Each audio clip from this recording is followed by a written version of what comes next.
নমস্কাৰ ৰিম্পিছ gardening and ফ্লগছলৈ স্বাগতম জনাইছোঁ আজি আমাৰ ঘৰত থকা গোটেই গোলাপখিনি ৰিপৰ্ট কৰিম বুলি লৈছোঁ গ্ৰ'ইং বেগ কেইটামান আনিয়ে থোৱা আছিল অনলাইনত সেইকেইটাতে পুলিখিনি দি দিম গোলাপৰ পুলিখিনি অকণমান ডাঙৰ কৰিম বুলি ভাবিছোঁ এইবাৰ সেইকাৰণে অলপ ডাঙৰ গ্ৰ'ইং বেগলৈ দি দিছোঁ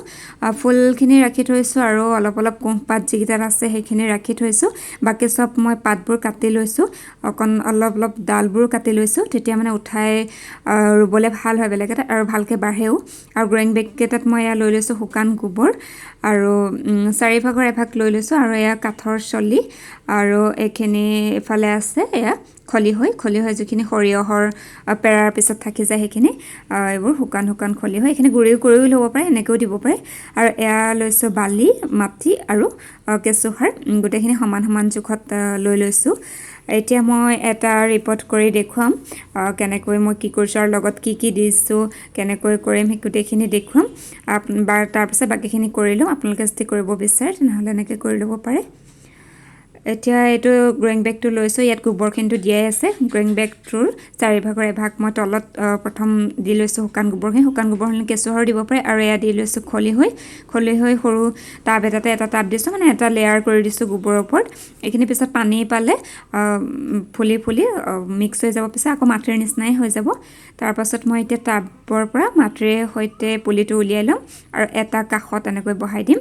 আৰু পুলিটো বহাওঁতে চাব গ্ৰ'ইং বেগটো একদম মুখলৈকে নাথাকে যাতে অলপ তললৈ থাকে 2-3 ইঞ্চ তললৈ থাকে আৰু এটা কাষলৈ দিছোঁ তাতে আৰু এইটো কাষত মই আৰু এটা পুলি দি দিম তেনেকৈ পিছত মানে খালী ওপৰ জেগাকণ ৰাখিছোঁ যাতে পানী পালে মাটিখিনি বৈ গুচি নাযায় তেনেকুৱাকৈ এইটো পুলি এতিয়া দিয়া পুলিটোতকৈ অকণমান ওখ হয় সেইকাৰণে মই সেইটো তেনেকৈ সিপাৰে সৈতে উঠাই আনিছোঁ মাটিৰে সৈতে অনা নাই নহ'লে পুলি দুটা ওখ চাপৰ হ'লে টাবটোত বেয়া দেখা পাব সেইকাৰণে দুইটা সমান কৰিবলৈ তেনেকৈ উঠাই আনিছোঁ এতিয়া মই কেঁচুসাৰ বালি আৰু মাটি মিক্স থকাখিনিৰে শিপাটো ঢাক খোৱাকৈ সেইখিনিত দি লওঁ গোটেইখিনি ইয়াতে দিব পাৰে পকা কলৰ বাকলি দিব পাৰে গোলাপ ফুলত সিজোৱা চাহপাত দিব পাৰে পিঁয়াজৰ ওপৰৰ শুকান যিটো বাকলিটো থাকে সেই বাকলিবোৰ দিব পাৰে তেতিয়াও গোলাপ ভাল হয় মই পিছত দি দিম এইখিনি আজি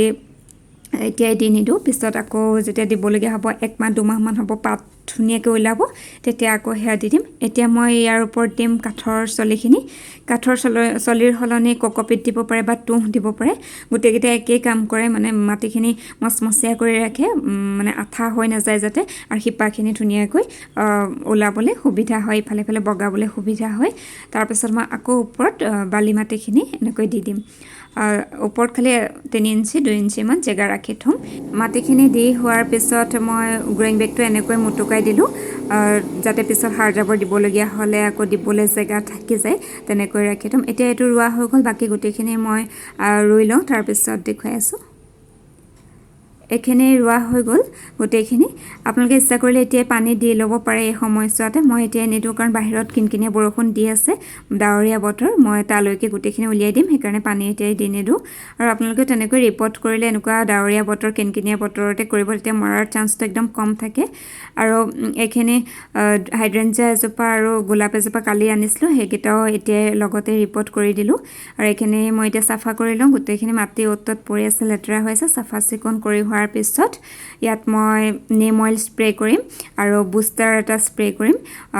ভালকৈ ফুলিবৰ কাৰণে গছজোপা স্বাস্থ্যৱান হ'বৰ কাৰণে কিনো কৰিম দেখুৱাই আছোঁ ঠাইকণ চাফা চিকুণ কৰা হৈ গ'ল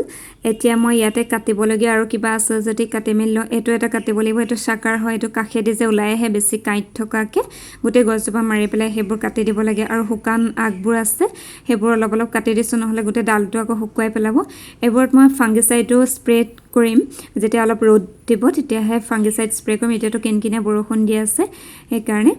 তাৰপাছত ইয়াত যিখিনি খলিহৈ দিয়া আছে সেই খলিহৈখিনি বৰষুণ পৰাৰ পিছত বা পানী দিয়াৰ পিছত 4-5 দিনমান খুব গোন্ধাব কিন্তু গোন্ধালেও একো নাই তাৰপিছত আকৌ ভাল হৈ যায় আৰু খলিহৈ দিলে গছজোপা বহুত ভাল হয় স্বাস্থ্যৱান হয় মানে বাগানভেলি আৰু গোলাপত বিশেষকৈ সেইটোতে খলিহৈটো দিলে বহুত ভাল হয় এয়া মই মগটোত 1 লিটাৰ পানী লৈছোঁ তাতে মই এতিয়া দিম নিম অইল নিম মানে স্প্ৰে যে মই আগতে দেখুৱাইছিলোঁ এবাৰ কৰি নিম পাত উতলাই তেনেকৈ কৰা সেয়াই আৰু এইটো গ্ৰ'থ বুষ্টাৰ এইটো মানে স্বাস্থ্যৱান হ'বৰ কাৰণে গছজোপা ভালকৈ ফুলিবৰ কাৰণে ডাল পাত বাঢ়িবৰ কাৰণে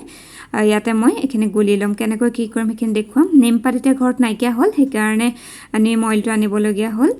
আৰু এয়া মগটোত 1 লিটাৰ পানী লৈছোঁ আৰু এইটো বুষ্টাৰটো ল'ম মই আধা চামুচ ইয়াতে গোটেইখিনি লিখাই থাকে পিছফালে কেনেকৈ কি ব্যৱহাৰ কৰিব লাগে তেনেকৈ চাই লৈ পেলাই ব্যৱহাৰ কৰিব পাৰে এমাহত দুবাৰমানকৈ এনেকৈ স্প্ৰে কৰিলে ভাল হয় আৰু নিম অইল লৈ মই 6-7 টোপালমান ইয়াতো এয়া লিখাই আছে পিছফালে দুটা বেলেগ বেলেগকৈ দিব পাৰে নিম অইলটো খালী কৰি দিব পাৰে মই দুইটা একেবাৰতে মিলাই দি দিছোঁ